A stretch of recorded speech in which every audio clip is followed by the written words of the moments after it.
Bangarupalem station పరిధిలో పలమనేరు కుప్పం వెళ్లే దారిలో బృందావన్ ఎస్టేట్ వద్ద కడియాల శంకర్ మాస్టర్ గారి కొడుకుని హత్య చేసినట్టుగా నేరం మోపబడింది. మొదటి అపరాధి పాలకుర్తి మార్తాండ్, రెండవ అపరాధి పులి వాసు అని ఆరోపించబడింది. వారే ఈ నేరం చేశారని ప్రాసిక్యూషన్ వారు నిరూపించలేకపోయారు.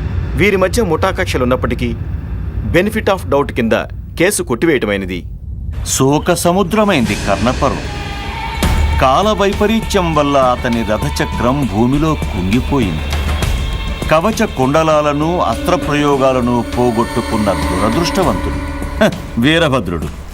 ఇప్పటికి వాడి భూతగణాలు.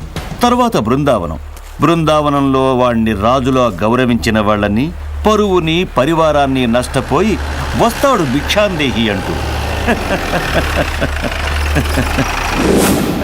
నీకు 100 ఏళ్ళు, నీ మాట అనుకుంటున్నావు.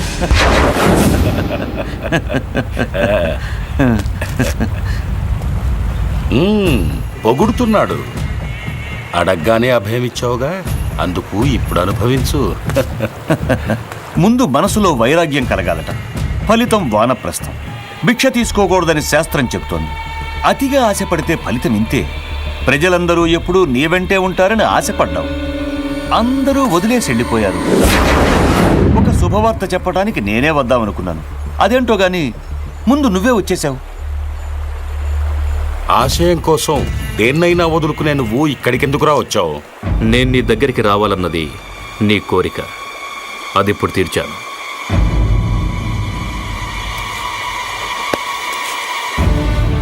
మోసం చెయ్యాలనుకున్నావు కాదు, తల దించుకునేలా చేశాను. కసితో రగిలి. ఇక నుంచి నేను అడుగడుగునా నీకడ్డు పడతాను. నేను మోసగాళ్లకు మోసగాడిని కాబట్టే నా జాగ్రత్తలో నేనున్నాను. వకీల్ గారు, చిత్తూరు జిల్లా వరదయ్యపాలెనికి చెందిన పాలకుర్తి మార్తాండాను నేను బుచ్చినాయుడు కండ్రిగా వరదయ్యపాలెం మధ్యన ఉన్న survey number 22F, resurvey number 322/2F నాకే చెంది ఉన్న 1824 ఎకరాల భూమిని, సదరు స్థిరాస్తిని అందులో ఉంటున్న పేద ప్రజలకు పెద్దల సాక్షిగా నా మనస్ఫూర్తిగా దానం చేస్తున్నాను. జైలుకొచ్చి పేపర్ల మీద సంతకాలు పెట్టించుకున్నప్పుడు 1-2 పేపర్లు ఎక్కువ ఉన్నాయని తెలుసుకోలేకపోయావు కదూ? ఆ రోజు జైలుకొచ్చినప్పుడు మాతో పాటు రిజిస్ట్రార్ కూడా ఉన్నారు. ఆయన వచ్చారంటానికి ఆధారం విజిటర్స్ డైరీలో ఉంది. రిజిస్టర్ చేసినట్టు రుజువు రిజిస్టర్ ఆఫీస్. ఇదిగో, ఈ కాపీ ఉంచుకో. కరెక్ట్గా ఉందో లేదో చూసుకో.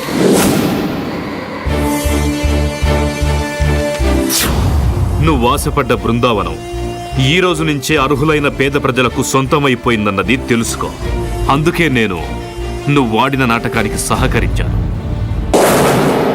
కళ్ళు మూసుకుపోయాయని అనుకుంటున్నావా మార్తాండా? నాకు నీలాగా దొంగ నా కొడుకుని అనుకున్నావా? నీ చుట్టూ ఉన్న మనుషులు దొంగనాయాళ్ళు. యుద్ధ భూమిలోకి దిగితే నువ్వు ఒంటరి వాడివే.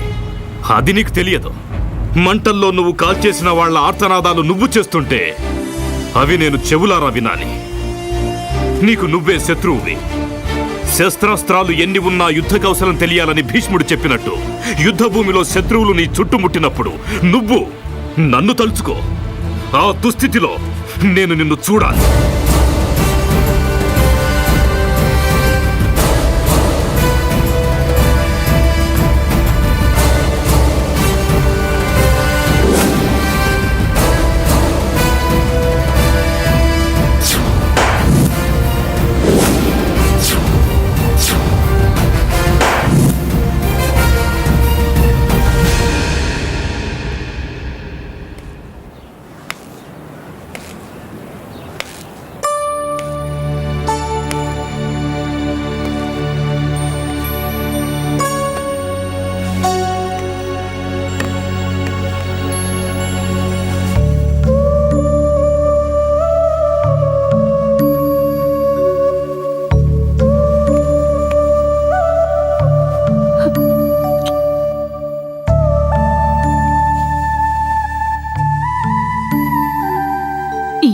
క్షమించు వీరా.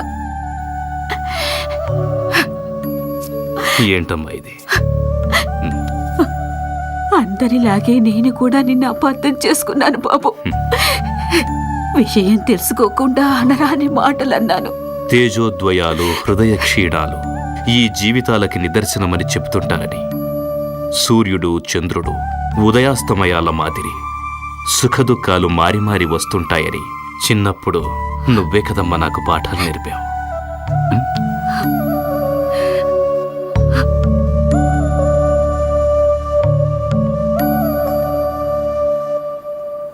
ఏం గురూజీ అక్కడే ఆగిపోయారు?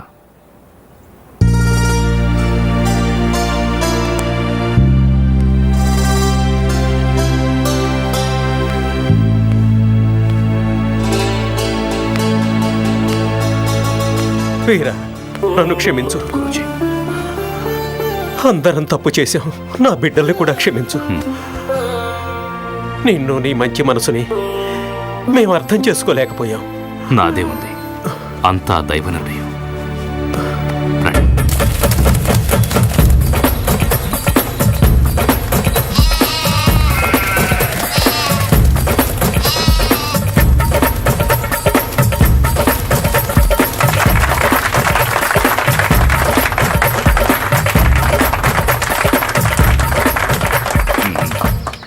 బృందావన్ ఎస్టేట్ మీ సొంతం.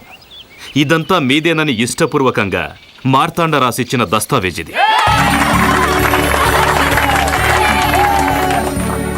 ఇక్కడి నుంచి ఎవరూ మిమ్మల్ని వెళ్ళమనలేరు. మీరు అనుభవిస్తున్న భూమి మీకే సొంతం.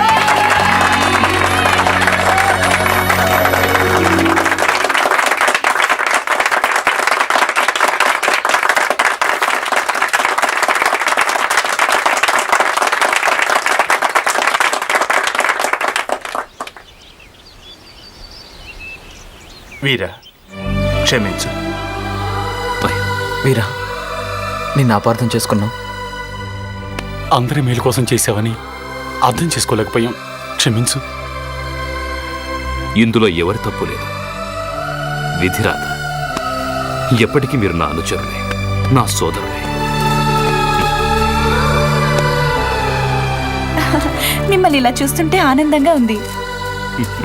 అవును, గురువుగారేరి? నాన్నే మమ్మల్ని ఇక్కడికి పంపించాడు. అలా చూస్తేనే వకీల్ గారు, మంచి పార్టీ ఏర్పాటు చేయండి. తప్పకుండా చేద్దాం. హీరా, అమ్మని బలవంతంగా గురప్ప వాళ్ళు తీసుకుపోతున్నారు. నాకెందుకో అనుమానంగా ఉంది. ఇదో కుట్ర. ఒకప్పుడు నేను మీ ఇంట్లో అన్నం తిన్నోండి హీరా. ఆ విశ్వాసం నాకు ఇప్పటికీ ఉంది. దివాకర్, ఎంత ధైర్యమే నీకు? సంతకం పెట్టమంటే పెట్టనంటావా? నీ కొడుకొచ్చి రక్షిస్తాడని ఆశపడుతున్నావు. మీ పిఠాపురం ఆస్తులు నీ పేరు మీద, నీ మొగుడి పేరు మీద ఉన్న ఆస్తులన్నీ మా పేరు రాయాలి. మర్యాదగా సంతకం పెట్టి. ఇందులో సంతకం పెట్టు. నా బిడ్డ మిమ్మల్ని వదలడు. వీరా, ఇంకా గట్టిగా పిలువు.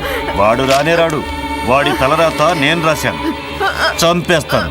సంతకం పెట్టు. సంతకం పెట్టు. పెట్టను పెట్టను. వీరా,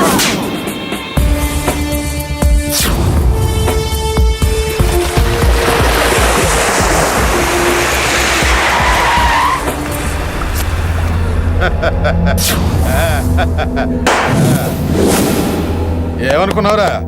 జీవితం అంతా జైల్లో ఉంటా అనుకున్నావా? నా పేరు మూర్తి, వాడు పులి. మేమంటే భయం ఉండకపోవచ్చు. ఇంకొకటి పరిచయం చేస్తా. ఏక్ మద్రాసి వాళ్ళ చెన్నై సింహం వీరమణి. 5ో 10ో హత్యలు చేశాడు. అవి ఒక చిన్న చిత్తగా చాలా చేశాడులే. వాడిని పిలవనా? వీరమణి,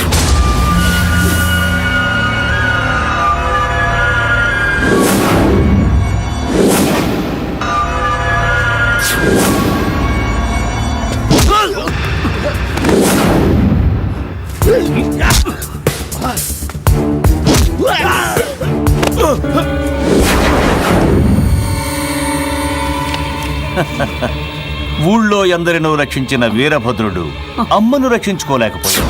అయ్యో పాపం, ఈవిడికింకా తెలియలేదు వీరభద్రుడిలోని వీరత్వం నేడు జారిపోయిందని. నేనెంతగా చెప్పినా మాట వినలేదు. డబ్బులిచ్చాను, ఏదీ తనకొద్దన్నాడు. వీరపురుషుడు కదా. ఒకప్పుడు ఎంతో గర్వంగా తలెత్తుకు తిరిగాడు. ఇప్పుడు వాడి తల అడవిలో పుచ్చకాయలా దొర్లుతూ ఉంటుంది.